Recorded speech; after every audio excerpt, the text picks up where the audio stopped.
କିନ୍ତୁ ନିଜେ ନିଜେ ମୂର୍ଖ ଯଦି ହେବେ ତାହେଲେ କିଛି କହିପାରିବନି। ହଉ ଚର୍ଚ୍ଚା ଯିଏ କବିତାର କ ଅକ୍ଷର ବୁଝି ନ ପାରିବେ ସେ କମେଣ୍ଟ କରୁଛନ୍ତି କଣ କରାଯିବ। ଗତ 24 ବର୍ଷ ଭିତରେ ସେ କଣ କରୁଥିଲେ, କୋଭଳି ଭାବରେ କ୍ରାଇମ ହ୍ୟାଣ୍ଡେଲ କରୁଥିଲେ, କେତେ ଲୋକଙ୍କୁ ଘଣ୍ଟ ଗୋଡଉଥିଲେ, ସେ କଥାର ତୁଳନାତ୍ମକ ଚିତ୍ର ବି ଦରକାର ପଡିଲେ ଥୋଇଦବୁ।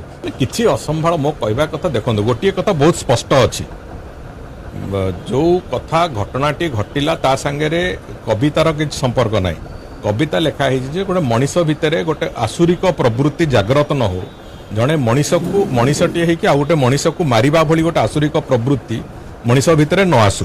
मॉब लिंचिंग कथा ओडिया रे ताको आमे कहूचे भिड़ हत्या भली दुर्भाग्यपूर्ण कथा कौन जगह न हो, ये कथा पाई से कविता उद्दिष्ट थिला। सेतिपई ताकू जे कवितार क अक्षर न बुझंती से माने ता उपरे आज अनाप शनाप कमेंट करिसंती। मोर सेतरे किछि जाय आसे नै।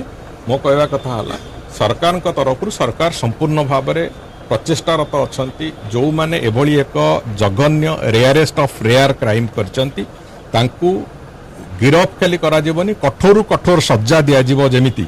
सेतिपई शेष बिंदु पर्यंत सरकार जहाँ भूमिका रहिबो सरकार ताको करिवे। से बाबद रे माननीय मुख्यमंत्री पूरा 100% स्पष्टता दे सारचंती एवं ताकू नेकी जो राजनीति बिजु जनता दल और कांग्रेस और तांकर कि चेला चामुंडिया एमान जो करूचंती अंततः से जो नेगेटिविटी स्प्रेड करिवार काम बंद करंतु। मॉब लिंचिंग ओडिशा रे आगु को कोनसी थरे भी जेमति न हबो सेति माननीय मुख्यमंत्री कठोरतार सहित कहिचंती एवं से कथा को नेकी सरकार चलीचंती। जो प्रक्रिया थरे गोटे दुर्घटना घटला परे से दुर्घटना द्वितीय थर केमति न हबो से बाबद रे सरकार भूमिका था। सरकार से भूमिका को संपूर्ण रूप निर्वहन कर पूरा पूरी जो जो घटना गोटे घटी कौ जगह दृढ़ कार्यानुष्ठान है नहीं।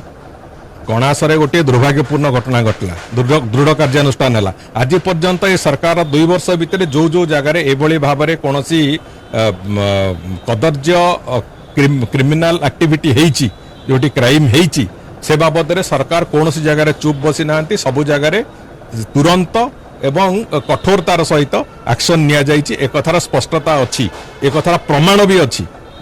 आमे 2 वर्ष भितर कोभली भाव में क्राइम हैंडल करिचु एवं गत 24 वर्ष भितर से कौन करुले, कोभली भाव में क्राइम हैंडल करते, केते लोक घंटा गोड़ौले, से कथार तुलनात्मक चित्र भी दरकार पड़े थोईदबू।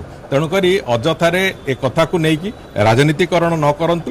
ओडिशा को एभली क्रिमिनाल मानकटू, ओडिशा को एभली मानसिकतारू रक्षा करिवार जो प्रक्रिया से प्रक्रिया को सरकार आरंभ करिसंती एवं से कथा को कठोरतार सहित भी करूछन। निजे निजे मूर्ख जदि हेबे ताले किछि कहि परिबोनी।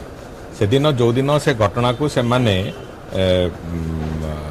ऑब्जेक्शन कले से दिन कौ धारा अनुजाई एक कथा संभव से कथा स्पष्ट भाव में मु भी सेठी से हॉल भितर भी मु उपस्थापन करथिल एवं मु भी आम जो 2 जण माननीय विधायक त्रुटि होइतिला सेमाने केमिति ठीक रे भोट देबे माने तांको आउथरे प्रेस बैलेट पेपर इश्यू होबो, कौ धारा अनुजाई सेटा करा जिवो से बाबद रे स्पष्टता आमे भी देइतिलु दल तरफ।